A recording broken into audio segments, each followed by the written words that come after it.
Si Recording lo in transformamos progress. con 0.0704, las resistencias son 281.6 y 176. Fíjense la diferencia, ¿no?, que hay. Bien, ahora vamos a ver las cargas, conversión de las cargas. Acá tengo kilolibra por pie cuadrado. Entonces, 1 kilolibra equivale a 1000 libras. Por eso es kilolibra. Entonces, 1000 libras. De ahí se van kilolibras. Y luego transformamos la libra a kilogramos. 1 libra equivale a 0.454 kilogramos. Este también está redondeado, por supuesto. Si ustedes ahorita investigan en su celular la transformación de kilos a libra y le van a que este es 0.535, no sé cuánto. Entonces está redondeado a 3 decimales. Luego la conversión ya de pie cuadrado. Un pie cuadrado es igual a 12 pulgadas al cuadrado. Entonces aquí se va el pie.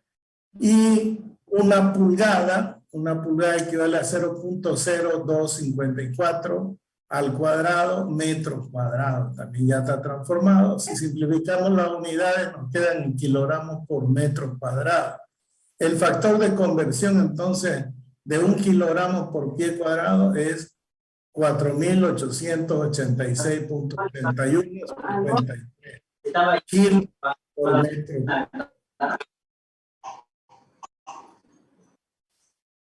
Ahí está, ¿no?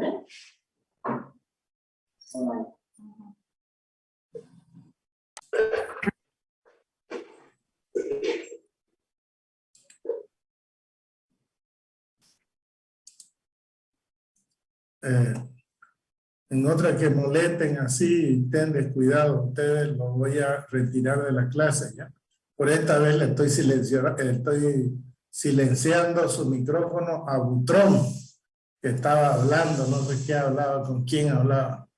No nos interesa saber, pero nos perjudican.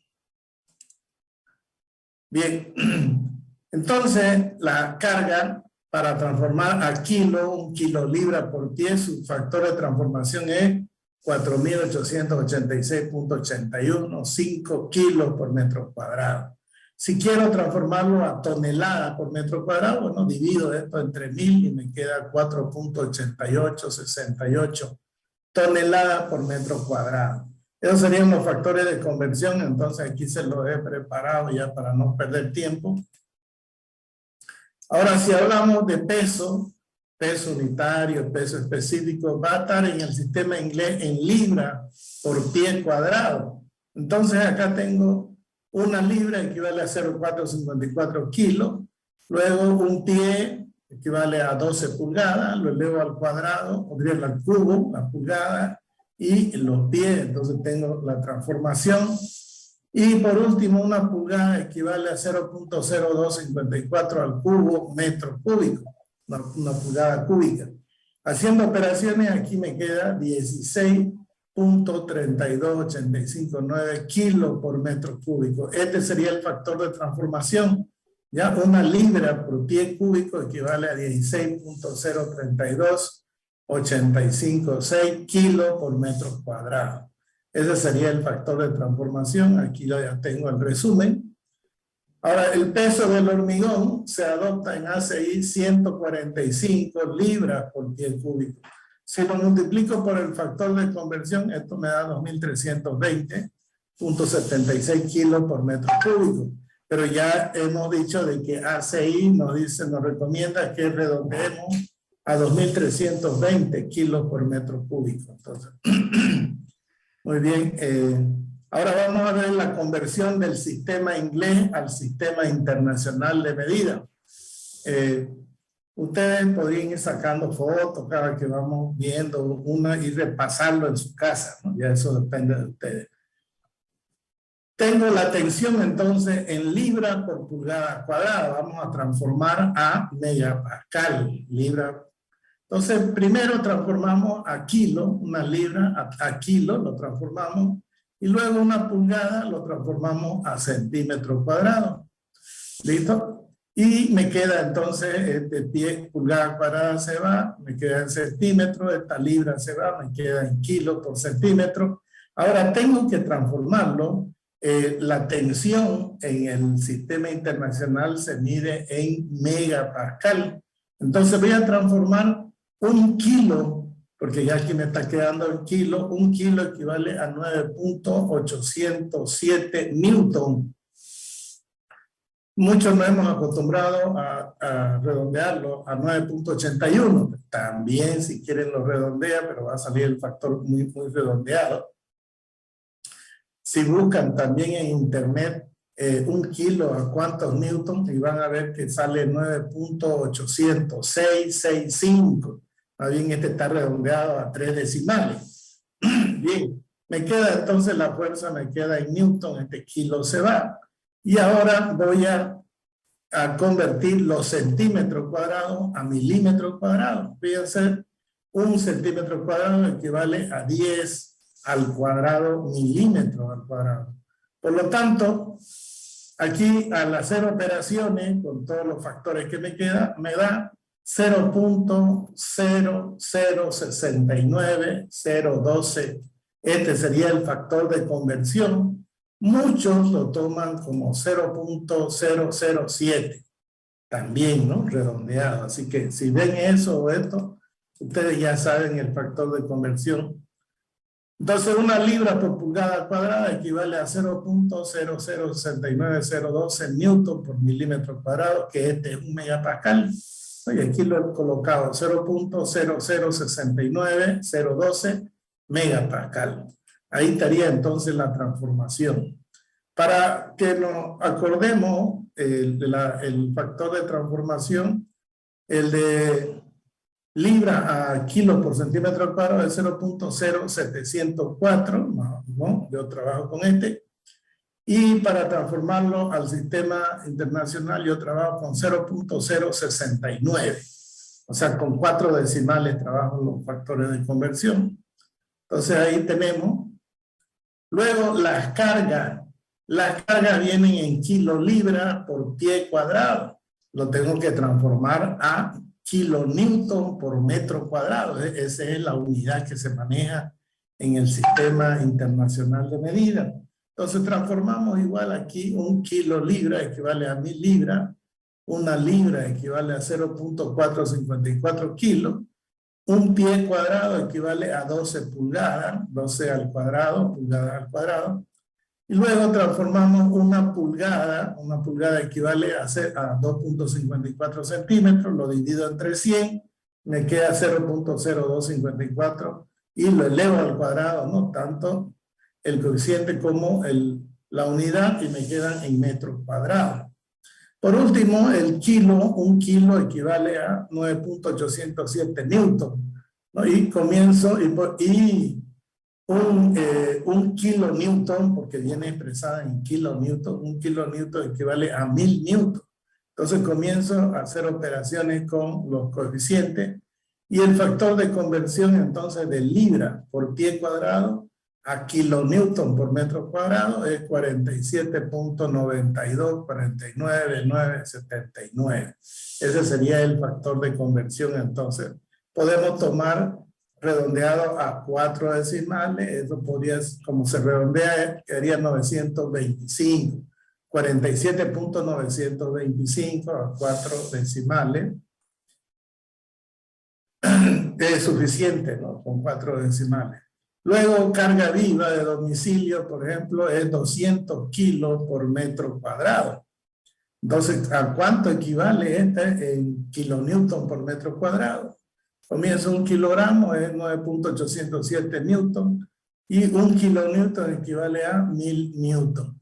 Entonces, haciendo operaciones, estos kilogramos se van, este newton con newton se van, y me queda kilonewton por metro cuadrado. Había sido igual a 1.9614 kilonewton por metro cuadrado. Fíjense, 200 kilos por metro cuadrado es igual a 1.9614 kilos por metro cuadrado. Muchas veces también de aquí lo transformamos a toneladas por metro cuadrado, ¿no? Ese directamente dividirlo entre 1000, perdón, y me quedaría 0,2 toneladas por metro cuadrado. Entonces, también yo estoy acostumbrado a trabajar en toneladas por metro cuadrado, pero podemos trabajar en cualquier unidad. Ya sabemos cuál es la hermenéutica para hacer la conversión. Entonces tienen esta tablita, se la voy a pasar, esta tablita se la voy a pasar, ahorita se la voy a pasar. Se la voy a pasar en PDF ya para que la tengan todo y no haya ese problema de la conversión.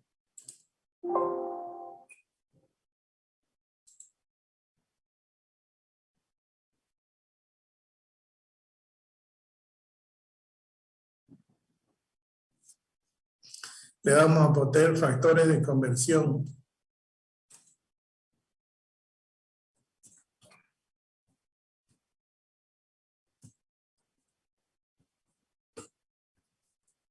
Factores de conversión, entonces se van a llamar.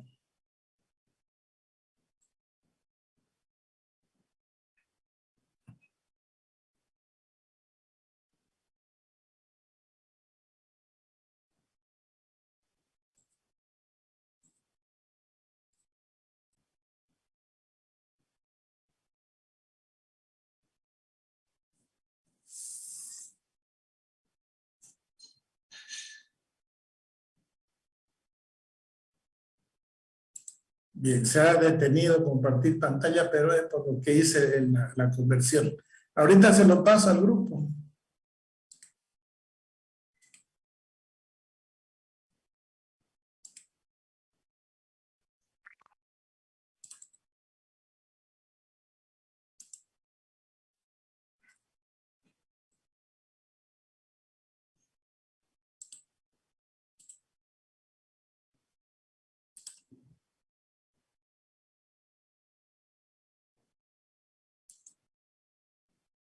Bien, ya le llegó, ¿no? ¿Sí? Sí, ingeniero. Ya. ¿Se ve bien?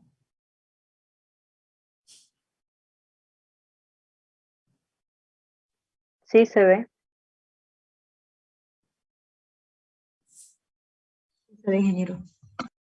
Ya, ahí tienen entonces su tabla, ya ustedes si quieren esa la resumen, pues no ponen solamente ya los resultados, las unidades, y así vamos a ir todos los capítulos avanzando, porque ya les dije, el código madre, la norma madre es americana, y eso viene en sus unidades, por lo tanto nosotros lo que tenemos que hacer es su conversión nomás a nuestro sistema. Bien, sigamos entonces avanzando. Ya hemos visto entonces la transformación, y haciendo las transformaciones así como hicimos en el sistema MKS, el módulo queda así: 0.043 redondeado, por supuesto, esto, al peso específico del hormigón por la raíz cuadrada de la resistencia especificada, pero en megapascal, ¿no? O en newton por milímetro cuadrado, que es el megapascal. ¿Alguien me puede decir de ustedes qué es el pascal? O sea, ¿en qué unidades está? Newton sobre metro cuadrado. ¿Cómo? El megapascal, ¿qué unidades tiene? Rápido, el celular, pues miren, si tienen celular. Newton sobre milímetro cuadrado. El megapascal es Newton sobre milímetro cuadrado. El pascal es Newton sobre metro cuadrado. Exactamente. Entonces, el megapascal es Newton por milímetro cuadrado, pero el pascal es un Newton por metro cuadrado. Entonces, si nosotros transformamos de un Newton por metro cuadrado a un Newton por milímetro cuadrado, sabemos que un metro tiene 1000 milímetros, ¿no? Y entonces tenemos que elevarlo esos 1000 al cuadrado. Y 1000 al cuadrado equivale a 10 a la 6, o sea, 1.000.000. Por lo tanto, un megapascal es 1.000.000 de pascales. ¿Listo? Es 1.000.000 de pascales el megapascal. Entonces, ya esas son cuestiones de unidades también, para que ustedes se den cuenta. Algunos ejercicios van a estar dados en pascal, otros van a estar dados en megapascal. Pero ya rápido ustedes se dan cuenta, un megapascal equivale a 1.000 de pascales. Bien, sigamos adelante. Luego, aquí antes aquí entra un factor lambda, ¿ya? Un factor lambda para los hormigones livianos. Lambda, ya vamos a ver ahorita cómo se lo encuentra lambda, como el valor del... Lambda es un factor que es menor a 1. Si es que quisiéramos encontrar el módulo elástico de un hormigón liviano es aquel que está formado ya sea por piedra más liviana o por arena más liviana de lo normal, entonces tienen otra resistencia y tienen otro módulo de elasticidad menor. Se lo afecta por un factor lambda. O sea, aquí le voy a poner lambda, ¿ya? Por lambda, y ahorita vamos a...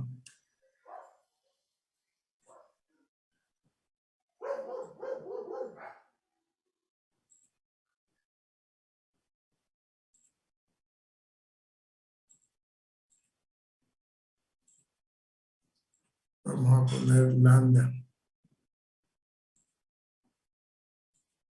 Entonces entra un factor lambda aquí. Y aquí no es que yo me haya olvidado, sino que estábamos tratando de hormigones normales. Entonces aquí voy a poner lambda también para que no nos olvidemos. Y siempre veamos que puede ocuparse para hormigones livianos y para hormigones normales o hormigones pesados. Listo. Entonces, lambda es un factor menor a 1 para hormigones livianos. Y para hormigones normales, lambda vale 1. O sea, por eso es que no lo estaba poniendo, porque estábamos hablando de hormigones normales. Pero pues es bueno ponerlo. Es bueno ponerlo porque si es para hormigones normales, lambda vale 1 y no hay problema, no interfiere en nada. Pero si es que el hormigón es liviano, lambda vale menos que 1. Disminuye, entonces ya. Eso lo vamos a dejar ahí.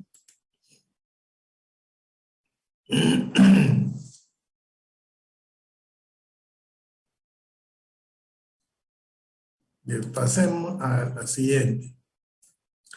Bien, otro valor que nos interesa conocer del hormigón, uno primero es su compresión. Sabemos que el hormigón resiste muy bien a la compresión, pero a la tracción es pésimo, o sea, resiste muy poco a la tracción el hormigón. Y mucho se ha especulado, mucho se ha visto la forma cómo estudiar la tracción del hormigón. Imagínense ustedes que hagan una probeta y le pongan 2 mordazas, digamos, a una muestra y la traccionen. Lo primero que va a fallar seguramente va a ser donde ponen la mordaza, donde lo están apretando para poder estirar el hormigón. Entonces, no se ha podido encontrar una prueba para medir la tracción del hormigón, pero indirectamente se van a dar cuenta que podemos medirla indirectamente. Hay 2 pruebas. Una prueba que se llama la prueba de la viga y la otra la prueba brasilera, que ya vamos a verla ahorita. La prueba de la viga, aquí lo voy a hacer más grande esta presentación. Esto de acá. La prueba de la viga consiste en una viga, así como está dibujada acá, que tiene 6 pulgadas de alto y tiene, por total, tiene 8 por 3, 24, o sea, 8 por 4, 32 pulgadas. No, perdón, 24 más 6 sería 30 pulgadas, ¿no? 30 pulgadas tiene de largo y una sección cuadrada de 6 por 6, 6 pulgadas por 6.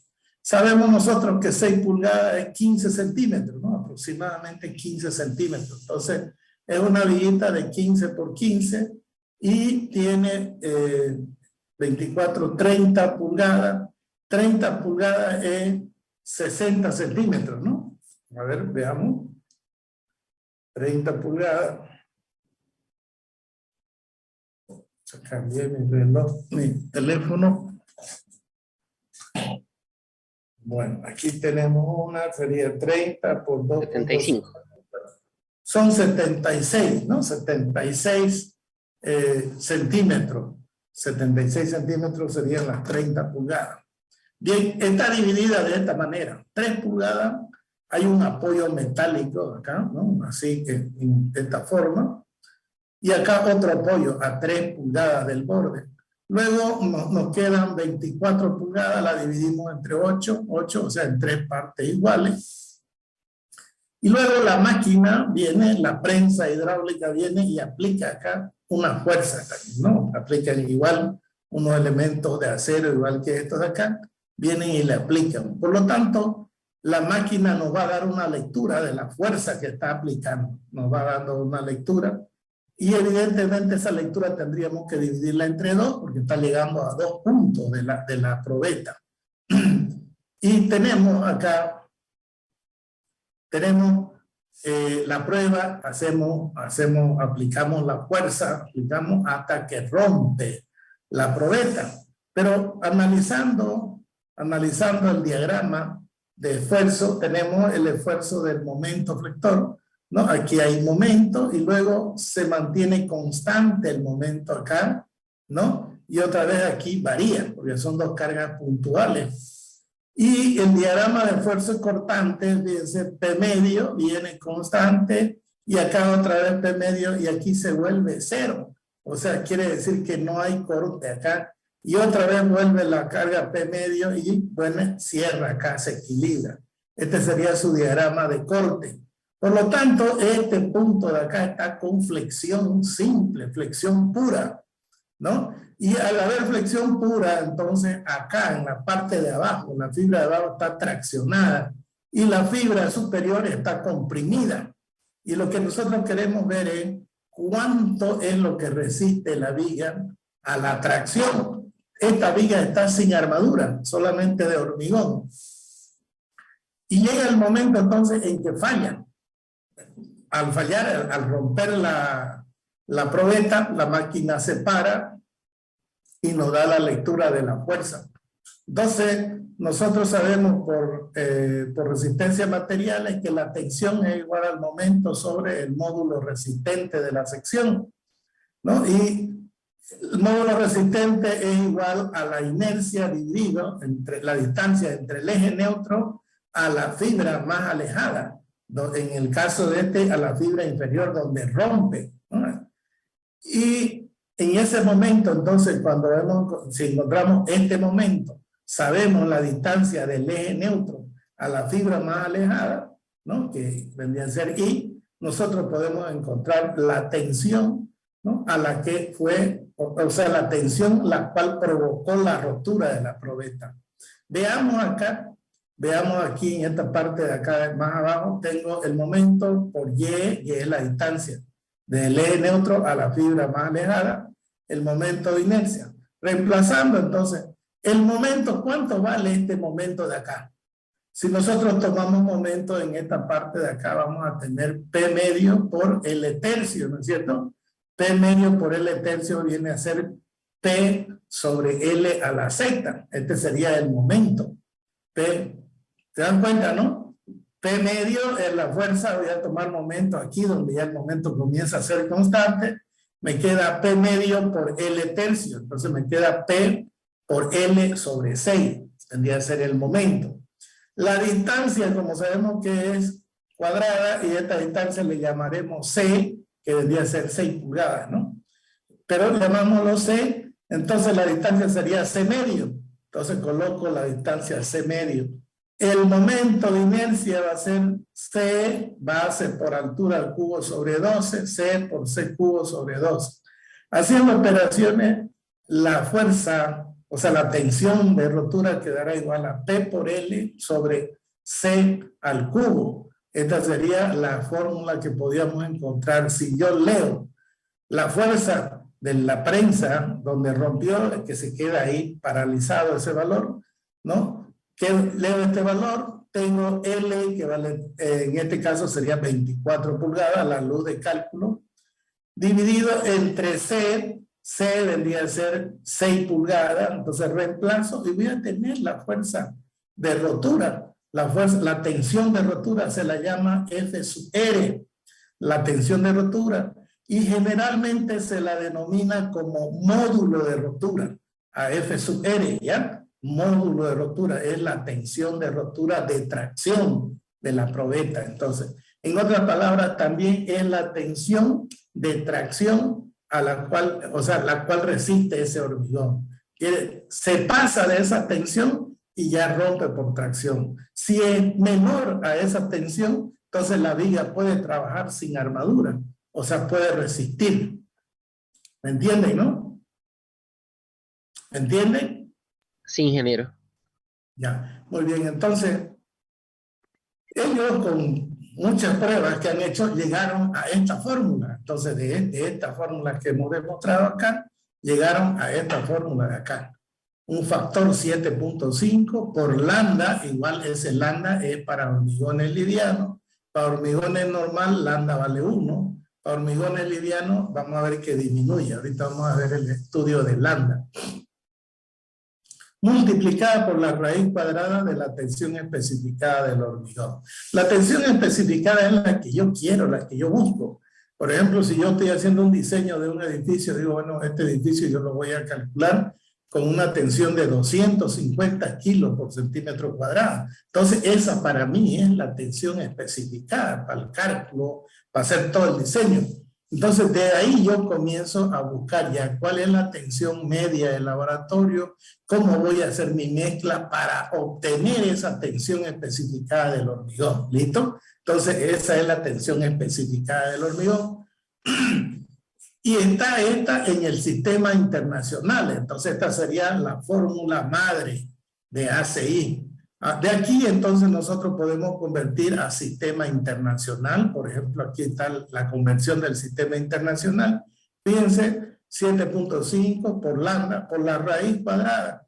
Y aquí tengo la tensión en libras por pulgada cuadrada. La voy a transformar a Newton, o sea, a megapascal, a Newton por milímetro cuadrado. Y hago aquí la transformación. Una libra equivale a 0.454 kilos. Una pulgada equivale a 2.54 centímetros cuadrados. Lo elevo al cuadrado abajo y arriba y abajo. Luego un kilogramo lo transformo a Newton. Vale 9.807 Newton. Y por último, un centímetro equivale a 10 milímetros. Lo elevo al cuadrado arriba y lo elevo al cuadrado abajo. Y simplifico unidades.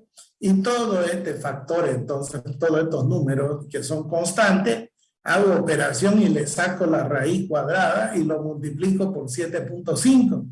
Y es de ahí donde sale entonces este valor, 0.627 por lambda, ¿no? Por la raíz cuadrada de F'(c), y ya este viene dado en megapascal. Este tiene que entrar en megapascal, o sea, en newton por milímetro cuadrado. ACI lo redondea a 0.62. Les pasé la norma ACI, ¿no es cierto? La tienen ahí, les pasé al grupo. Voy a mostrarle una parte de ACI, o sea, voy a dejar de compartir un ratito para que ustedes siempre vayan mirando su norma y aprendiendo a usarla. Voy a abrir ACI y voy a mostrarle que ACI tiene en una parte la fórmula, un resumen de toda la fórmula. Voy a abrirla, la voy a buscar y de ahí le voy a compartir, ¿listo?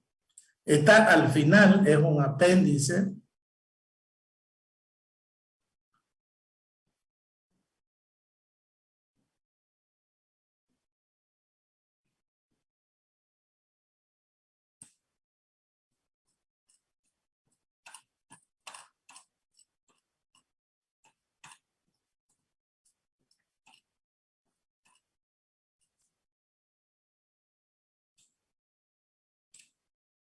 Ya. Ahora voy a compartir con ustedes la norma un ratito.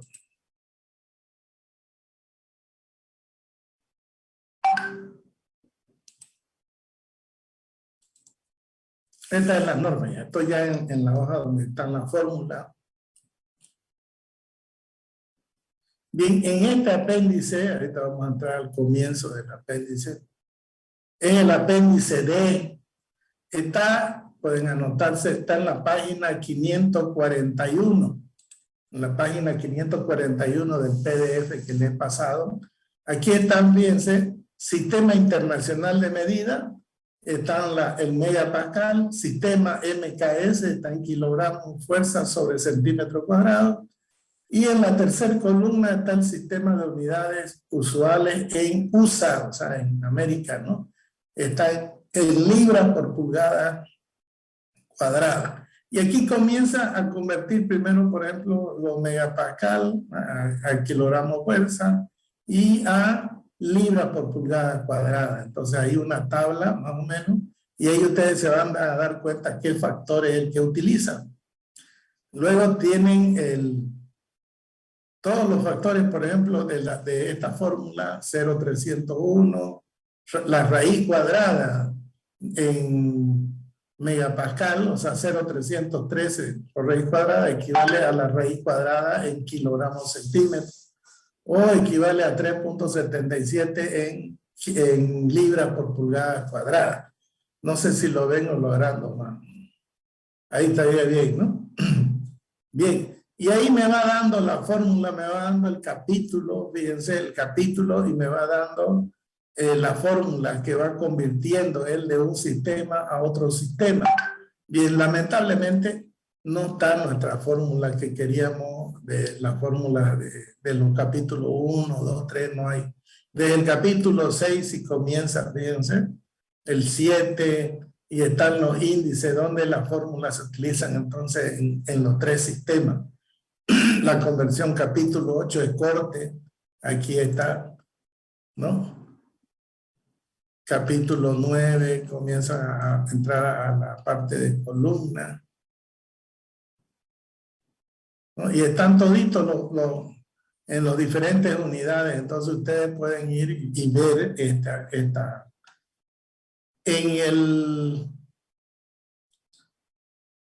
creo que esta es la 2014, creo en la 2002 o 2005, están todas las fórmulas, incluso la de los anteriores capítulos. Ustedes pueden entrar a internet y pueden bajarse su fórmula, la 2005, la 2002, y entrar y buscar y quedarse con lo que más les interesa. Por supuesto, siempre hay que estar actualizándose a lo último que sale, ¿no? No van a estudiar una norma antigua. Le he pasado un libro, de Nielsen. Ese libro está del año 2001, creo que. Ese creo que usa la norma 2000 todavía. Pero es bueno el libro, en fórmula, formuleo, el concepto, todo es bueno. Lo único que hay que actualizar la norma nada más. Bien, entonces ese ACI tiene, fíjense, tiene su factor y también tiene conversiones de fierro, tablas para convertir fierro, tiene también, ¿cómo se llama? Para diseñar columnas, nomograma, o sea, gráficas, donde uno puede dimensionar con gráficas también. Muy bien, vamos a dejar de compartir y volvemos. Y el Jiménez Montoya, ingeniero, ¿qué tal, eh? El Jiménez Montoya es bien, pero es bien en la norma española. Esta es la norma ACI. Entonces, directamente ya incluso el concepto de cálculo varía. No es el mismo concepto que utiliza esta norma. Por lo tanto, Ingeniero, si usted... Perdón, ¿sí? ingeniero, disculpe que lo corte. El Jiménez Montoya creo que utiliza la norma CBH, ¿no? Sí, la CBH es la norma, pero ya la norma esa quedó ya quedó desactualizada, ha salido la nueva norma ya del hormigón para Bolivia, la 2500, no sé cuánta, la norma que ya la han aprobado precisamente para Santa Cruz está esa, ¿no? La Sociedad de Ingenieros ha sacado eso. Y ya nadie la está usando, pues ya, o sea, si ustedes comienzan a estudiar, después van a tener que estudiar esta otra norma. Entonces, yo les recomiendo estudien nomás la ACI, ya, esta es la que va a quedar. No, la otra norma ya no la vamos a utilizar ya. En Ya la última edición, sí, del Jiménez Montoya, en la 15ª, hace alusión a la ACI en todos sus cálculos, más bien, o sea, explica las asocia a la anterior norma en lo que Sí, puede. la primera norma que sacó la 2010, 2014, 2013, o sea, mejor dicho, la 13 edición, hacía ellos, siempre decía, la norma 6 dice esto, ¿no? El Comité Europeo dice esto otro, pero la norma 6 siempre van a fiar, y si ustedes van y estudian otra norma, la norma alemana, por ejemplo, o un libro que está con la norma DIN, ahí dentro de los comentarios van a ver que se refieren a la norma americana. Y la norma americana adopta tal. Nosotros adoptamos esto y la norma americana adopta tal. Entonces siempre hay eso. Igual la norma americana, igual también en algunas partes, dice, no, la norma europea, el Comité Europeo adopta este factor. Nosotros adoptamos esto. ¿Se acuerdan? Creo que cuando estábamos hablando de las deformaciones, en una parte que yo saqué del libro, ahí decía textualmente, ¿no? El Comité Europeo adopta una deformación del hormigón en flexión de 3.5. En cambio, ACI adopta 3, o sea, 3 por 1000. Entonces, siempre hay esa preferencia, pero no quiere decir que lo hace con la norma. No se vayan a confundir que no lo hace con la norma, porque entonces estaría cambiando la norma europea. Simplemente refieren nada más, hacen una referencia. ¿Ya? El concepto de cálculo es diferente. Por eso le estoy diciendo, el que quiera mezclar estas dos normas en su cálculo, le va a pelar. No se puede mezclar. Son dos cosas diferentes. Yo no puedo mezclar aceite con agua. Son dos cosas que buscan lo mismo, pero son diferentes. O sea, tienen coeficientes diferentes. El concepto del cálculo es diferente, la concepción es diferente. Por eso no pueden, entonces. No pueden. Ahora, si ustedes quieren, háganlo, pero está mal. ¿Listo? Sigamos, entonces.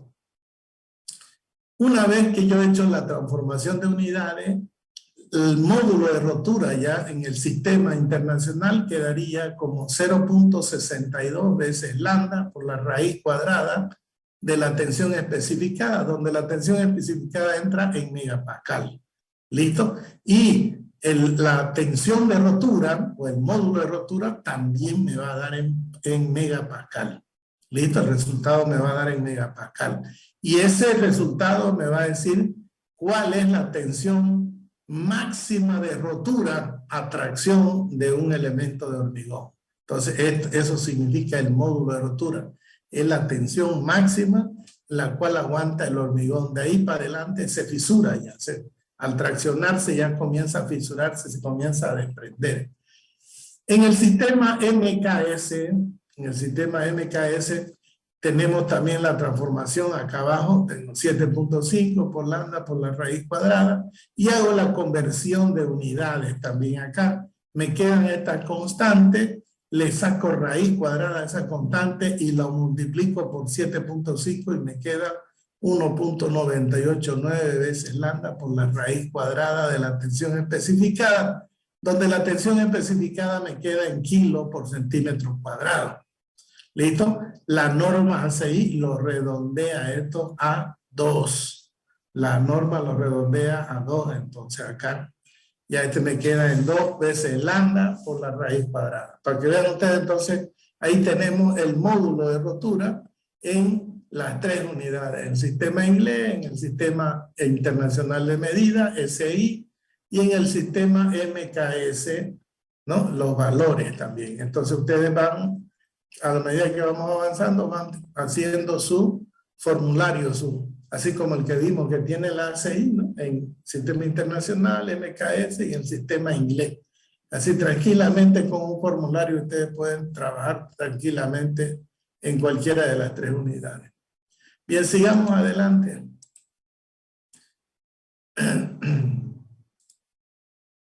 Ya. Vamos a ver un poquito entonces el estudio de lambda. El estudio de lambda.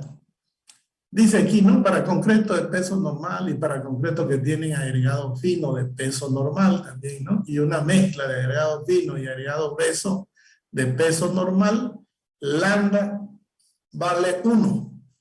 Entonces es lo que yo les decía. El valor depende del agregado que se reemplazó, dice, del agregado que se reemplace con material ligero. O sea, depende de eso, qué material. Si solo se reemplaza, por ejemplo, el agregado grueso, se lo reemplaza por un agregado liviano o ligero, entonces el lambda vale 0,85, ¿ya? ¿Cuál sería un ejemplo? Digamos, podríamos, no sé si ustedes han tenido la dicha de tener una experiencia de hacer concreto de cascote, de ladrillo, ¿no? Esto se hace en el Beni, por ejemplo, no hay ripio y para cualquier estructura nomás que no sea tan importante, que requiera mucha resistencia, se pueden hacer vigas, columnas de concreto, o sea, con cascote, en vez de ripio, le pone cascote. La arenilla, no hay también allá, hay una arenilla tiene mucho limo, mucho lodo, entonces hay veces hay que lavarla, o si no, hay que llevarla de Santa Cruz o traerla de Cochabamba por agua, en barcaza, se lleva. Entonces teniendo eso, y si solamente hemos cambiado el agregado grueso, y el otro nomás es una arenilla normal, entonces lambda vale 0,85. Ahora fíjense, ahora, si la arena también se reemplaza, supóngase que vamos a querer utilizar una arena, digamos, con limo, ¿no? El limo ustedes saben que es más liviano todavía que la arena, entonces vamos a tener una arena más liviana, y yo voy a tener un concreto de peso liviano, o sea, peso global liviano. En ese caso, lambda vale 0,75. O sea, todos los valores que hemos calculado se van a ver reducidos al 75%. Bien, se permite interpolar también, ¿no? Hacer una interpolación, por ejemplo, si de 0,85 a 1 se permite, pero son cosas muy, ¿cómo se llama? Muy... yo puedo hacer una interpolación de mi manera, el otro puede hacer otra interpolación, ¿no? Y hacer en laboratorio interpolación, el criterio del uno, el criterio del otro. O sea, son cosas que van a variar mucho. Entonces, para evitar eso, para evitar esa variación, se decidió utilizar esta prueba. Esta prueba que también, esta prueba que se llama, esta es la prueba radial o también llamada la prueba brasilera, ¿no? La prueba es lo siguiente, fíjense, lambda, aquí está lambda, es igual a FCT, vamos a ver qué es FCT, dividido entre 6.7 la raíz cuadrada de la tensión especificada, y tiene que ser menor o igual a 1, este valor. Entonces, donde la tensión FCT es la tensión cilíndrica de tracción, se llama, ¿no? Y vale igual a 2P, fíjense, 2P, dividido entre pi por L por D. Si nosotros vemos aquí pi por D, equivale a 2pi por R, que sería el perímetro, por la longitud, entonces es toda el área del cilindro, todo el área lateral del cilindro de este de acá.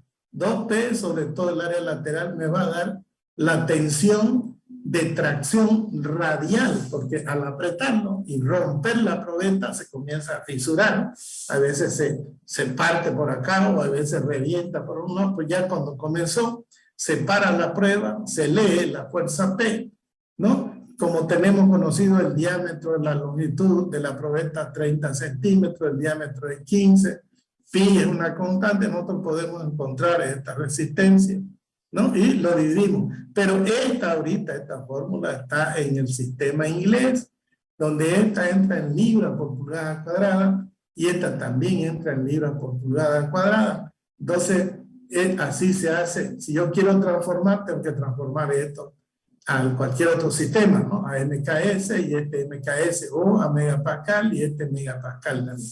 Y entonces voy a tener ya el resultado correcto de lambda. Entonces, mediante esta prueba, ya yo no hago una interpolación muy susceptible a variación. Entonces, voy a anotar lambda lo que me dé lambda. Y esta prueba que voy a hacer es del hormigón liviano.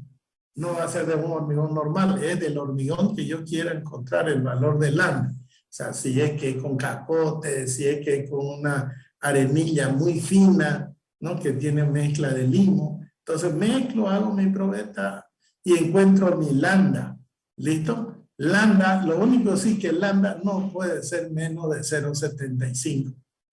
Lambda no puede ser menor de 0,75. Si en caso me den menos de 0,75, entonces quiere decir que ya este hormigón no sirve. Tendría que dar de 0,75 para arriba. Bien, esta es la prueba. Esta prueba también está en el código ACI, fíjense en la sección 866, pero del código de la edición 2008. Así es como definimos lambda entonces. Bien, vamos a seguir avanzando. La resistencia al corte del hormigón. Esta resistencia también es otra que hasta ahorita no se ha podido en laboratorio encontrar la resistencia al corte. En el estado elástico no se ha podido. O sea, hay diferentes formas de hacerla. No se ha podido llegar y encontrar el esfuerzo corte en el estado elástico. Lo que se ha hecho ha sido en el estado de rotura. ¿Ya? En el estado de rotura. En el estado elástico más o menos se cree que la tensión al corte, ¿no? de un elemento, de una probeta o de un elemento cualquiera estructural, entra entre 1/3 y 4/5 de la tensión especificada. 1/3 es 0,333 y 4/5 equivale a 0,80. Esa sería la tensión de corte de la tensión específica. Entonces está también ahí, ¿no? En el capítulo 8 vamos a estudiar corte, pero no el corte en el estado elástico. Directamente corte en el estado de rotura, que ACI al estado de rotura le llama en el estado de resistencia. ¿Listo? Entonces ahí vamos a estudiar la resistencia al corte, pero más o menos para tener una idea, la tensión de corte está entre 1/3 a 4/5 de la tensión de compresión, ¿no? De la tensión especificada de compresión. Bien, veamos un poco de los agregados. Los agregados que se usan en el concreto, ¿no? Ocupan aproximadamente 3/4 partes del volumen del concreto. O sea que 3/4 partes están ocupados por arena y por ripio o por grava. Y entonces me quedaría 1/4 parte. Esa 1/4 parte estaría ocupada por el agua y el cemento, ¿no es cierto? Que se une y forma el material aglomerante. Comienza a hidratarse y comienza a aglomerar. Entonces lo que agarra el ripio, agarra la arena y comienza a endurecerse. Ese es el proceso del hormigón. Bien, como el ripio y la arena es más barato que el cemento, entonces lo que se desea es que estos materiales ocupen la mayor parte en la mezcla, porque lo más caro es el cemento. Por lo tanto, en laboratorio lo que se trata es de optimizar y calcular la menor cantidad de cemento y la mayor cantidad en ripio y en arena. Todas las normas están enfocadas en eso, entonces. Por lo tanto, se emplean, dice, tanto agregados finos, usualmente arena, como gruesos, usualmente grava o piedra. Cualquier agregado que pase la malla número 4, la malla número 4 es una mallita cuadrada, en la cual cada lado tiene 1/4 de pulgada. 1/4 de pulgada es aproximadamente 6 milímetros, ¿no? Entonces, 1/4, 1 dividido entre 4 por 2.54 es 0,635 milímetros, 0,63, o sea, 6.35 milímetros es la separación. Entonces, todo material que pase por esa se considera arenilla o arena. ¿Listo? Todo material que pase esa malla se considera arena. Entonces, el material mayor, el que no pasa ya la malla número 4, se lo considera ya como agregado grueso o ripio o grava, también que le llamamos ripio o grava.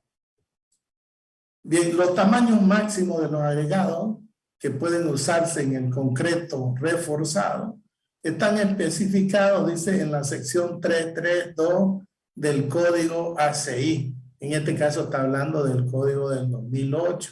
Entonces, los máximos agregados que tenemos, que podemos utilizar, bueno, depende de la estructura, ¿no? Depende de la estructura. Pero generalmente tenemos agregados desde 3/4, que son agregados de 20 milímetros o de 2 centímetros tamaño máximo. Esos generalmente se utilizan en vía, en edificios. Porque como son elementos chicos, ¿no? Y tiene armadura, seguida las armaduras, entonces para garantizar que ese agregado pase y el hormigón cubra toda la armadura. Porque si le ponemos un agregado mayor, supóngase que le pongamos un agregado de 1 pulgada. 1 pulgada es aproximadamente 25 milímetros o 2.5 milímetros. Entonces ya el agregado es muy grande y a veces viene y se estanca entre las armaduras y no deja pasar la arena y el cemento, no deja pasar. Y cuando desencoframos, resulta que van a haber huecos, unos huecos que se llaman cangrejeras, se le llaman en el hormigón, ¿no? Huecos, esas cangrejeras, entonces son perjudiciales porque se va a llenar de humedad. Si queremos revocarla ahí, no va a prender bien el hormigón, entonces no va a garantizar una resistencia de esa estructura, de ese elemento estructural. Y a veces son rechazadas por la supervisión. La supervisión rechaza esta viga. ¿Y qué tenemos que hacer? Picarla de nuevo, sacarle el hormigón, volverla a encofrar. Perdemos tiempo, perdemos dinero. Entonces, para eso hay que saber elegir su agregado grueso, o sea, el tamaño máximo del agregado grueso. Hay entonces agregados gruesos de 3/4, que son los de 2 centímetros o 20 milímetros. Hay agregados de 1 pulgada, que son los de 25 milímetros o 2.5 centímetros. Hay agregados de 1,5 pulgadas. Hay agregados gruesos de tamaño máximo de 2 pulgadas. Hay agregados gruesos de 2,5 pulgadas y hay hasta de 3 pulgadas. Entonces, esos agregados ya grandes, 3 pulgadas son 7 centímetros. Esos se utilizan para pavimento, donde no hay armadura, donde no va a haber armadura. Y otra cosa, mientras más crece el agregado, el hormigón tiene mayor resistencia. Entonces, si ustedes se fijan en las tablas y las curvas, van a ver que mientras más grueso el agregado, más resistencia va a tener. Pero hasta cierto límite, ¿no? Porque una vez ya también pasa ese agregado de un tamaño especificado, y ya comienza a romper ya el agregado, o sea, porque ya es muy grande y se le va toda la carga a ese agregado. Y hay piedras que no son muy resistentes, que resisten menos. De ahí ya comienza el hormigón ciclópeo, ya cuando las piedras comienzan a aumentar. Ya son piedras manzanas que tienen 10 centímetros de diámetro, de ahí comienzan a 15, a 20, 25, 30. Ya son las piedras bolones y ya se arma el hormigón ciclópeo. Y el hormigón ciclópeo, en las pruebas de laboratorio no ha dado un buen resultado de resistencia, entonces sus resistencias son bajas, ¿no?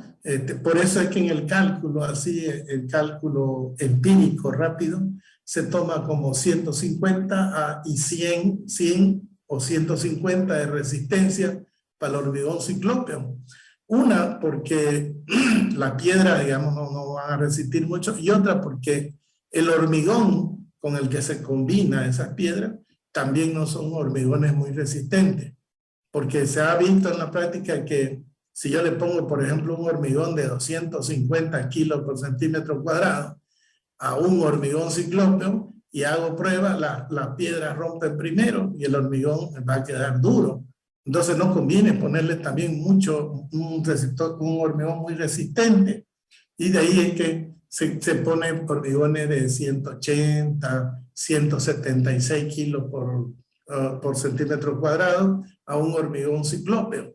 ¿Listo? O sea, resistencia baja para hormigón ciclópeo. También la función, digamos, del hormigón ciclópeo es netamente de comprimir, ¿no? Van de cimiento, se puede hacer puentes también con hormigón ciclópeo, pero están trabajando a compresión. Entonces, más o menos así va la teoría de los agregados en el hormigón. Bien, los valores límite para tamaño máximo nos recomienda la ACI, por ejemplo, 1/5 de la dimensión más corta entre los lados del encofrado. 1/5. Entonces, fíjense si yo tengo aquí, tengo una parte de mi viga es de 15 por 30. Me dice 1/5 de la dimensión más corta, entonces sería 15 dividido entre 5, me quedaría 3 centímetros. El tamaño máximo para esta viga sería 3 centímetros, pero eso no es todo, todavía hay otra limitación. Dice aquí 1/3 del espesor de la losa. Bueno, si yo tengo una losa y la losa la voy a vaciar, entonces para la losa sería 1/3. 15 dividido entre 3 sería 5. El tamaño máximo para la losa sería 5 centímetros. Después hay otra. O 3/4 la separación libre mínima entre las varillas de refuerzo. Hay veces esta es la más crítica. 3/4 de la separación libre entre las varillas. Entonces, fíjense si yo tengo esta que sea de 15 centímetros. Y si le voy a poner 2,5 de recubrimiento a la armadura transversal, es decir, el estribo, entonces voy a tener 2,5 y 2,5 me quedaría 5. 15 menos 5 me quedaría 10 acá. Si yo voy a utilizar un estribo, supóngase que sea de 6 milímetros, y acá 6 milímetros, la suma sería 1.2 milímetros. Y voy a utilizar fierro de 12, entonces yo tenía 10 menos 1.2, vayan haciendo su cuenta con su máquina, 10 menos 1.2, que sería la dimensión del estribo, menos, ahora pongámosle a la barra que pongamos fierro de 12, 2 fierros de 12, entonces serían 2.4 la suma de los dos, ¿no? Menos 2.4. Me quedaría 6.4 si voy a utilizar fierro de 12. 6.4. A ese 6.4 tengo que sacarle 3/4. Entonces, multiplico 3 dividido entre 4. El tamaño máximo que podía entrar sería 4.8. Si le voy a poner 2. Ahora, si yo le voy a poner 3 fierros de 12, entonces fijémonos, tengo 10 centímetros menos 1.20, porque le voy a poner este estribo de 6 milímetros, 6 milímetros más 6 milímetros, me queda 1.2 centímetros, entonces menos 1.2. Tengo una distancia libre de 8.3, de 8.8 diré. Ahora le voy a meter 3 fierros de 12 abajo a la viga, porque la flexión, digamos, me lo pide. Entonces 3 fierros quedaría 1.2 por 3, me quedaría 3.6. Entonces menos 3.6 y me queda 5.2 en espacio libre. Esos 5.2 lo voy a dividir en 2 porque son 2 espacios libres, ¿no? Lo divido entre 2. Entonces tengo 2.6 el espacio libre entre fierro y fierro. A ese 2.6 le voy a sacar el 3/4, lo multiplico por 3 y lo divido entre 4. Y me sale 1.9. 1.9 centímetros. ¿Qué quiere decir? Que un agregado de 2 centímetros se va a estancar ahí. Uno de 3/4 se va a estancar. Por lo tanto, no le puedo poner 3 fierros. Ya tendría que ver otra forma, otra disposición de armado, porque se va a estancar el fierro. Y voy a tener problemas yo en el vaciado. ¿Listo? Entonces hay que tener mucho cuidado en el detalle constructivo, ya en este detalle de armado. Esto es importante hacerlo, verlo, medirle a la distancia, y el proyectista que está haciendo el proyecto de los elementos de hormigón tiene que darse cuenta. Si falla eso, el constructor, que va a ser otro ingeniero, va a tratar de hacerlo bien, pero va a fallar. Yo les comento a ustedes que una vez vi toda una gradería de un estadio. Cuando se desencofró todingo, el fierro estaba pelado, ¿no? Porque había fierro muy seguido, todo mal, y trataron de hacer lo posible, buscaron aditivos, todo no funcionó, y toda una gradería tuvieron que demolerla y todo, ¿no? La pérdida que ha sufrido esa empresa, ¿no? Bien, entonces es importante ver esta. estas condiciones que me da la norma. Entonces, 1/5 de la dimensión menor entre los encofrados, un tercio del espesor de la losa, si es losa. Y por último, 3/4 de la separación libre que hay entre los refuerzos. Ahora, los refuerzos no solamente pueden ser 2, ¿no? Puede haber uno aquí en el medio y hay que ver la separación libre que hay entre fierro y fierro. A esa separación libre hay que sacarle el 3/4 y ese sería el tamaño máximo del agregado que tendríamos que usar.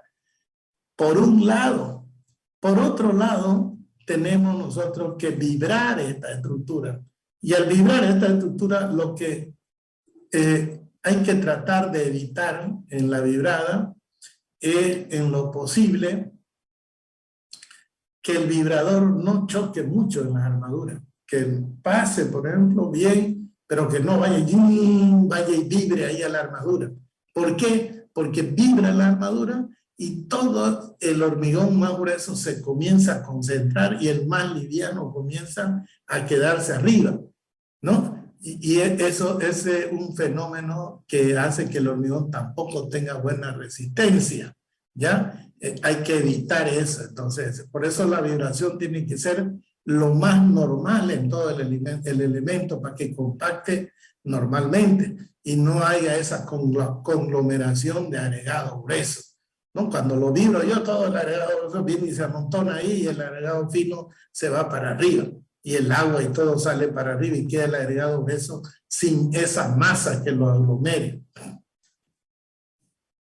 Muy bien, vamos a seguir adelante.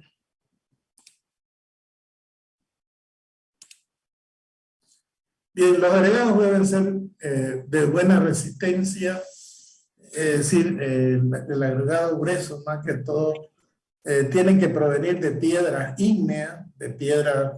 Hay piedras sedimentarias también que son resistentes, ¿no? Pero generalmente se recomienda piedras ígneas. Esas piedras ígneas son las que vienen de explotación de los cerros, por ejemplo. Y tratar de evitar las piedras que tengan mucha caliza, porque son piedras débiles, las piedras de caliza, las piedras lajas, todas esas hay que evitar, son piedras débiles, no tienen buena durabilidad, no son resistentes, ¿ya? Otra cosa que estos materiales tienen que estar exentos de polvo, partículas de polvo, tierra, hay que sacar, hay que tratar de, o lavarlo el material, ¿no? A veces sale del río con arcilla, sale con eso, entonces hay que lavarlo bien y sacar esa tierra que perjudica, porque cuando ya está el cemento, viene y agarra un terrón, por ejemplo, entre medio del hormigón y eso no tiene resistencia, ¿no? Ese va a romper, por ahí va a haber una falla. Por lo tanto, entonces los agregados, tanto la arena como el ripio, tienen que estar limpios y tienen que tener buena dureza. Ese es uno de los requisitos. Por eso, ustedes han visto pues, tecnología del hormigón, ¿no? Medimos la dureza del material con la prueba de los ángeles. Entonces se lo mete en un cilindro que tiene una bola de acero y eso comienza a moverse y comienza a triturar. Pues, y lo que está blando se va a romper y quedan solamente las partículas más resistentes, más duras. Al cabo de cierto ciclo se saca y se mide y le va a dar un porcentaje entonces de desgaste. Son las partículas que se han partido las chicas. Esa me indica la dureza del material y generalmente no dejan que pase del 24 a 28% de desgaste. Si tiene más de eso ya no se utiliza, el material es débil. ¿Listo? ¿Han visto ustedes eso, no? En tecnología del hormigón. ¿Sí o no? Sí, ingeniero.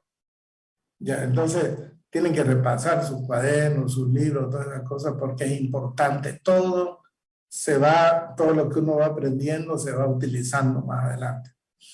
Bien, otra cosa, la resistencia de los agregados tiene un efecto importante en la resistencia del concreto. Y las propiedades de los agregados afectan considerablemente la durabilidad del concreto. Bueno, uno es que sea resistente y otro sus propiedades, o sea, qué componentes tienen. Tienen mucho sílice, tienen mucha cal, tienen mucho otro tipo, carbono vegetal, digamos, a veces petrificado. Si tienen mucho de eso, con el tiempo ese hormigón no va a resistir, ¿no? En cambio, si tienen sílice, si tienen componentes de hierro, son piedras ígneas, entonces sí, esos hormigones van a ser durables, van a tener una durabilidad buena. ¿En qué estructura se ve, digamos, la durabilidad del hormigón? Directamente en los pavimentos. Ustedes cuando vayan circulando por las calles, miren el pavimento y van a verlo cómo se desgasta y quedan el ripio, a veces al desnudo, y a veces ya comienzan a salir el ripio. También en las alcantarillas que hacen en algunas calles, comienza a desgastarse y quedan los fierros afuera. Entonces son hormigones que no han tenido mucha durabilidad. Puede ser por su agregado o puede ser por la deficiencia de cemento. Muy poco cemento le han echado. O puede ser que le han echado la cantidad necesaria de cemento, pero se han sobrepasado en agua. Entonces el agua es enemigo también del hormigón. El agua le quita la resistencia al hormigón. Por lo tanto, entonces, pero ya cualquiera de esos factores que haya sido en exceso, el hormigón no tiene buena durabilidad. No tiene buena durabilidad y tampoco tiene buena resistencia. En ese elemento se ve directamente la durabilidad del hormigón. Hay otra también que podemos verlo en los tanques.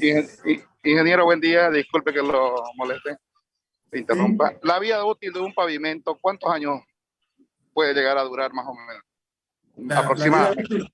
Aproximadamente un pavimento se diseña para 30, 35, 40, 50 años de vida.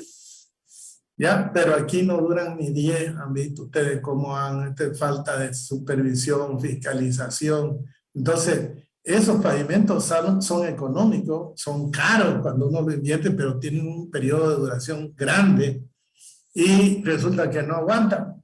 Pero eso ya es por otra cosa, ¿no? Todos ustedes saben, no supervisan, no fiscalizan, las empresas hacen lo que quieren. Bueno, ¿para qué vamos a hablar de todo eso? No dura el hormigón porque no le echan el cemento necesario, porque le echan cualquier agregado, no seleccionan un buen agregado. Entonces, todas esas cosas que estamos hablando hacen que esos hormigones no aguanten. Pero más o menos esa es la vida útil del pavimento rígido. ¿Ya? Ya, gracias, ingeniero. Bien, los concretos con resistencia de resistencia a los 28 días, que sean mayores a 2.500 libras, 2.500 libras más o menos son 176 kilos por centímetro cuadrado, ¿no? O sea, aquellos concretos que a los 28 días tienen una resistencia mayor y su peso seco al aire son igual a 115 libras por pie cuadrado, y 115 libras por pie cuadrado es 1.843 kilos por metro cúbico. A estos hormigones que se les llama concretos denominados estructurales de peso liviano, de peso ligero. ¿Listo? Cuando su resistencia no pasa de 176 o esté por ahí más o menos, y el peso en el aire, el peso del hormigón seco, en aire por supuesto, una balanza, llegue más o menos a 115 libras por pie cúbico, que son 1843 o 1844, ¿no? A esos hormigones se les llama hormigones livianos. Estos hormigones livianos, entonces todas sus fórmulas están con lambda, ¿no? Castigados por el coeficiente lambda. Entonces va a disminuir su resistencia, va a disminuir su durabilidad. Estos hormigones no son para hacer pavimento, porque no va a aguantar mucho. Estos hormigones no sirven para hacer tanque. ¿Por qué? Porque son muy porosos. Va a haber filtraciones. Estos hormigones son buenos para algunas estructuras como cimientos corridos, ¿no? Que no necesita mucha resistencia. Entonces, para eso sirve. ¿no? O para algunas otras aplicaciones donde no se necesite mucho peso y mucha resistencia. Entonces, esos son los hormigones livianos. Los agregados usados para estos concretos, o sea, están hechos por pizarra, son esas piedras tipo laja, ¿no? Expandidas de origen volcánico, arcillas cocidas, los cascotes en la arcilla cocida, o escoria de fundación. La escoria de fundación son unos redonditos metálicos que están llenos de aire, también es liviano, es la escoria de fundación. Cuando se usan materiales de peso ligero, dice, o de peso liviano, tanto para los agregados finos como para los agregados gruesos, el concreto resultante se denomina de peso ligero global, o sea, hormigón liviano. Si se usa arena para el agregado fino y el agregado grueso se reemplaza con agregado de peso ligero, el concreto resultante se denomina agregado de arena de peso ligero. O sea, agregado de arena, pero el agregado grueso es de peso ligero. Bien, son denominaciones, ¿no? Los concretos que están hechos de agregado de peso ligero no son tan durables o rígidos como los hechos con agregados de peso normal, ¿no? Eso lo dice todo. Durabilidad del concreto. La resistencia a la compresión del concreto puede ser efectuada puede ser afectada, diré, por la exposición a condiciones de descongelamiento, o sea, de hielo, ¿no? O a productos químicos tales como descongeladores o sulfatos.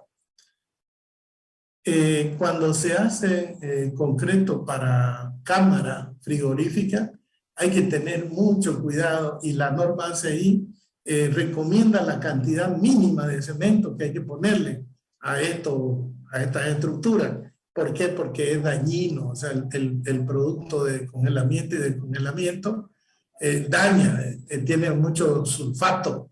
Los descongeladores tienen sulfato. Y los sulfatos lo deshacen el hormigón. O sea, lo vuelven, o sea, con el tiempo lo hacen como arena, se va desprendiendo, se va desgastando el hormigón. Entonces hay que tener mucho cuidado. Yo tuve una experiencia una vez, cuando recién había salido, estaba empezando a trabajar, llegaron del campo con unas bolsas, llegaron los comunarios de una comunidad que le habían hecho unos tanques enterrados y vinieron a decirle que se le había deshecho el tanque, que se le había desgranado y trajeron el tanque, trajeron la arena, el ripio, todo, se le entró al laboratorio y se determinó que ese agua freática tenía sulfato. Por lo tanto, eso era lo que le estaba desgastando al tanque. Entonces, cuando se tiene que proyectar un tanque enterrado o un tanque semi-enterrado, lo primero que hay que hacer es un análisis del agua del nivel freático. ¿Qué componentes tiene? ¿No? Si tiene sulfato, tiene hidruro, los hidruros también atacan al hormigón. Entonces, y si tienen cloruro también, ¿no? Cuando está en una concentración excesiva, también dañan al hormigón. Por lo tanto, entonces hace un análisis, uno va y hace sondeo. Hay veces cuando se va a construir el tanque, el nivel freático está bajo, pero después sube cuando llegan las épocas de lluvia. Entonces hay que tratar de hacer un sondeo, sacar agua del nivel freático y llevar al laboratorio y que le diga. Ya en el laboratorio le va a decir los porcentajes de sal, los porcentajes de sulfato, porcentajes de esto que tiene el agua. Y nosotros entramos a una tabla, en la tabla ya nos indica, o sea, si estamos haciendo un diseño especial, ¿no? Nos busca bibliografía para diseño de hormigones enterrados, hormigones en la costa de mar, etcétera, ahí. Y uno busca y ahí le va a decir que el agua no tenga tal porcentaje de sulfato, tal porcentaje de cloruro, que no pase estos porcentajes. En caso de pasar, ¿qué es lo que se tiene que hacer? ¿Qué se tiene que aumentar? Entonces, a veces ahí es donde un tanque que no tiene mucha solicitación estructural, de repente hay que ponerle una resistencia de 280 o 250 kilos por centímetro cuadrado. o de repente 300 kilos por centímetro cuadrado. Y ustedes van a decir, ¿y por qué tanto si este tanque no tiene solicitación estructural? O sea, no tiene mucho momento, mucho corte. Evidentemente no tiene, pero por cuestiones del ambiente, de las condiciones, digamos, que está rodeado por esas sustancias químicas, se lo tiene que hacer resistente para que estas sustancias químicas no lo deshagan y el hormigón no dure. ¿Listo? Entonces, en muchas ocasiones, la resistencia del hormigón no está definida por las solicitaciones de las cargas. A veces se la define por las situaciones ambiental, del ambiente donde está. O sea, que lo rodea, qué tipo de circunstancias. A veces tenemos que hacer tanques también en fábricas químicas, donde hay diferentes componentes químicos, y ahí el peso no es mucho de líquido, todas esas cosas, pero el tanque va a estar expuesto a sustancias químicas que pueden dañar el hormigón. Y también hay que fijarse, cuando les toque a ustedes hacer algún diseño, lo primero que tienen que hacer es dónde, para dónde, qué tipo de ambiente hay. Hay agua salada, no hay agua salada, hay cloruro, hay sulfato, ¿no? Y uno comienza a averiguar. Ya entonces uno decide qué tipo de hormigón va a ser para esas estructuras. No necesariamente, como les decía, por las cargas se define la resistencia del hormigón, sino por el medio ambiente que circunda a la estructura. Bien. Entonces, dice, ¿no? Estas condiciones pueden requerir una resistencia a la conversión mayor a una proporción menor de agua de cemento que la requerida para soportar las cargas calculadas. Es lo que les decía, no solamente por las cargas, sino por las cuestiones del ambiente. Ahora, se requiere que el proyectista determine si son más restrictivos los requisitos de sustentación de carga estructural o los requisitos de durabilidad, y que se especifique requisitos más restrictivos para el valor de la tensión especificada. La proporción de agua y cemento y el contenido de aire es muy importante. La cuestión del agua-cemento, la relación agua-cemento es muy importante. Esto se ve deberían haberlo visto ustedes en hormigón, tecnología del hormigón. Mientras mayor sea la relación agua-cemento, el hormigón disminuye su resistencia.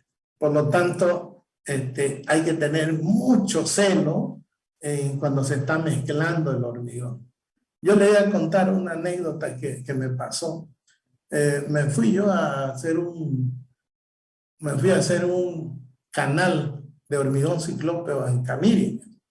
Y allá contraté a un contratista de ahí, de la ciudad, ¿no? El tipo era constructor civil.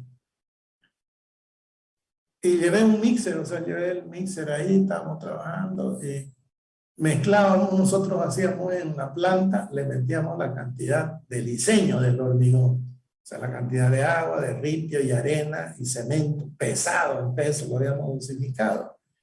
Y iba bien el hormigón, llegaba allá, y resulta que cuando vaciábamos lo veían el hormigón muy duro, muy gente. Y eso pues apalear los trabajadores, se enojan. Ellos quieren apalear esos hormigones agua, que no, rapidito, con eso ellos avanzan. Pero ellos no saben que ese hormigón con mucha agua pues baja su resistencia. Y bueno, una vez me pasó que yo estuve ahí viendo, vaciaron todo. Y medio me di la vuelta, le aumentaron agua al mixer, ¿no? Que tiene su bomba, todo, y uno le aumenta agua. Le aumentaron agua mientras yo miraba otra cosa y volqué y los pillé. Y cuando, claro, ya comenzó a salir el hormigón, ya salió con otra textura, ya era más fluido. Y lo agarré y le dije al constructor, porque él fue el que hizo la operación. Le dije, mira, la obra que estamos haciendo es en primer lugar para tu pueblo. Yo vengo de afuera. A mí qué me interesa si dura o no dura, pero no puede ser así, pues somos ingenieros, y yo soy ingeniero y vengo a hacer una obra que quiero que dure por la reputación mía y de mi empresa. Por eso quiero que dure, para que esto esté bien hecho. Pero vos sos de acá, le digo. y le aumentamos, saben que el agua es el enemigo número 1 del hormigón. Si se pasa de agua, la resistencia baja. Si la resistencia baja, el hormigón no es durable. Entonces le tiré una buena, no lo traté ni nada, pero le tiré una buena concientizada, de tal manera de que de ahí me dijo, verdad, ya nos pusimos a charlar, no, si tienes razón, no va a pasar más esto. Es que la gente me dijo que uno contrata, se enojan, pero es así, pues le dije, se van a enojar, tenés que concientizarlo, le dije así también al capataz, al operador, a los que están paleando, hay que concientizarlo. Uno le explica que eso, si se le aumenta agua, va a bajar la resistencia. Oiga, cuesta. Y hay veces le dicen, sí, ingeniero, sí, ya nunca más lo vamos a volver a hacer. Medio se da la vuelta uno, se va por ahí, ya están haciendo lo mismo. Entonces, el trabajador, mientras sea más fácil el trabajo, para él, ¿qué le importa si él es de ahí, no es de ahí, si la obra va a durar o no va a durar? Hay veces es así. Por eso es que yo tenía en mente, siempre he tenido en mente, ¿no? Y lo he comentado, que haya escuelas de albañiles, de albañilería. O sea, escuelas que se le dé capacitación y se le dé certificado de capacitación, bueno, precisamente para que también sean maestros o maestros de primero o segundo. Y en esa capacitación darles nociones del hormigón, del mortero, del cemento, del agua, darle esas nociones para que ellos, ya que reciben un certificado, ellos sean conscientes de lo que están haciendo. Esto yo le hablo no porque porque lo he visto en revistas y en libros de México. En México hacen esto, hay escuelas de albañilería. Entonces le enseñan a ellos cómo cuidar el hormigón, cómo cuidar el fierro, cómo, si ven una armadura, digamos, muy oxidada, pase ciertos términos, hay que cepillarlo con un cepillo de acero. En cambio aquí no, pero lo ven, y si es que el ingeniero no ve, le echan al hormigón, ¿qué le importa? Esas armaduras van oxidándose peor y comienzan a hincharse el óxido y comienza a veces se parte la viga y uno dice, falló la viga. No ha fallado, sino que el óxido se hincha y hace que reviente el hormigón, porque se cría mayor volumen el óxido de hierro. Por lo tanto, revienta a veces y uno cree que es falla, es que la armadura se ha oxidado, ¿no? Y ha reventado. Pero de resistencia de repente todavía no. Pero con el tiempo, si sigue esa oxidación, ya va a fallar la estructura por resistencia. Entonces, eso del agua, la relación agua-cemento es importante. Es importantísimo. Y hay veces hay ingenieros que lo hacen. No habrán leído, no le habrán dicho nada. A veces hay ingenieros que le aumentan para hacerlo más fácil el trabajo. Ahora, para hacerlo más fácil el trabajo y no quitar la durabilidad del hormigón, y yo quiero un hormigón más fluido, entonces utilizo un aditivo que se llama fluidificante. Estos aditivos uno se le aumenta, o sea, uno pone una relación agua-cemento baja. Eso es para tener un buen hormigón, le pone baja y aumenta este aditivo, ¿no? Al hormigón le aumenta al agua al agua de mezclado, se le aumenta y al mezclarse da como resultado un hormigón bien fluido, que usted hace la prueba de asentamiento del cono y baja 14, 15, 16 centímetros. Se utilizan estos aditivos para hacer pilote, porque como no va a llegar el vibrador abajo, entonces ese hormigón fluido entra, él solo se compacta porque es fluido. Entonces ahí, con estos hormigones así fluidos, ya están felices los trabajadores, ¿no? Ellos creen, ya no les cuesta palear, es más fácil. Pero ¿qué sucede? Que cuesta un poquito más caro, sale un poquito más caro el hormigón por estos aditivos. Y el aditivo tiene la ventaja de que pasa cierto tiempo y el aditivo lo vuelve como una especie como gel, lo vuelve, entonces se fluye. Pero después ese efecto gel pasa y se comienza a endurar. y se comienza a endurar rápido. Una vez pasa el efecto del fluidificante, comienza a endurarse en 2 o 3 días. Ese hormigón está duro. Entonces son buenos esos fluidificantes. Cuando se tiene esa clase de trabajador y no se puede combatir, digamos, no se puede controlar, muy preferible es gastar un poco más y garantizar un hormigón durable, un hormigón resistente, utilizando fluidificante. Pero como le digo, eso a costa de que el hormigón salga un poquito más caro. ¿Ok? ¿Ese es el hormigón autocompactante también, ingeniero? Sí, ese hormigón se llama hormigón autocompactante, porque no necesita vibrador. Es tan fluido que él mismo se va compactando él mismo, ¿no? O sea, no quedan espacios vacíos ni nada, él se va acomodando. Se utiliza también donde hay mucha armadura, se utiliza donde son bien profundos y no llega el vibrador. En esas estructuras también se utiliza en columna, ¿no? En columna, cuando yo voy a vaciar una columna, por ejemplo, de 2,5 metros, 3 metros, entonces a veces el vibrador no llega bien y ahí se utiliza este tipo de hormigón. Ya se distribuye, se acomoda bien, pero es gracias al aditivo fluidificante, ¿no? Y también hay que ver eso, el tamaño máximo del agregado que hay que utilizar debido a la separación de las armaduras. En columna, la separación de armadura, la separación máxima es de 6 pulgadas, es decir, 15 centímetros máximo. Y la mínima está garantizada con los requisitos que vimos anteriormente. Que pase un vibrador entre el espacio libre, otra que tenga 3/4 del espacio libre, el agregado grueso, ¿no? Todas esas recomendaciones de la norma tienen que cumplirse para que uno garantice que el hormigón entra y ¿cómo se llama? Lo embebe las vibraduras, o sea, las vibraduras quedan bien confinadas por el hormigón. Ok. ¿Hasta qué hora teníamos clase? ¿Hasta las 11? ¿Qué hora tienen ahorita?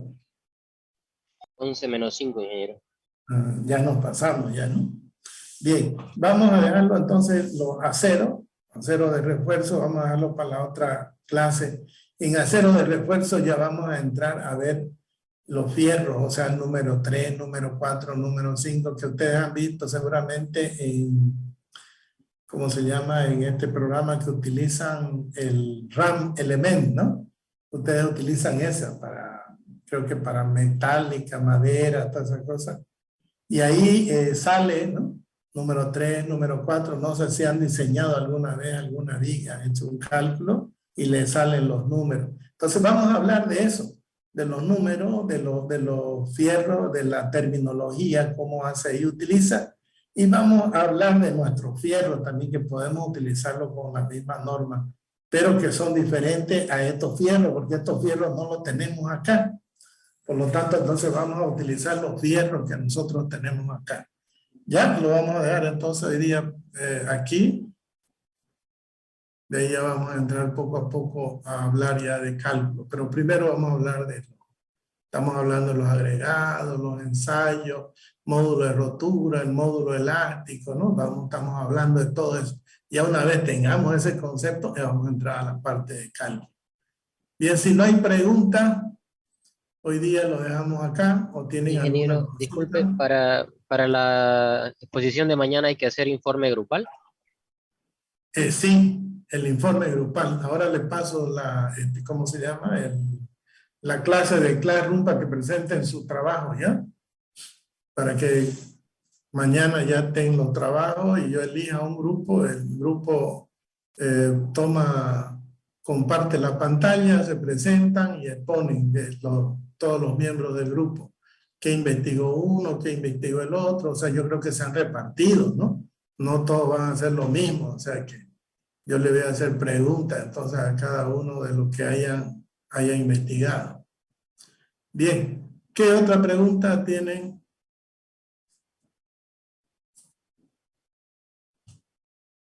¿No hay? Muy bien. Nos vemos entonces, jóvenes. Nos vemos mañana. Hasta luego. Hasta luego, ingeniero.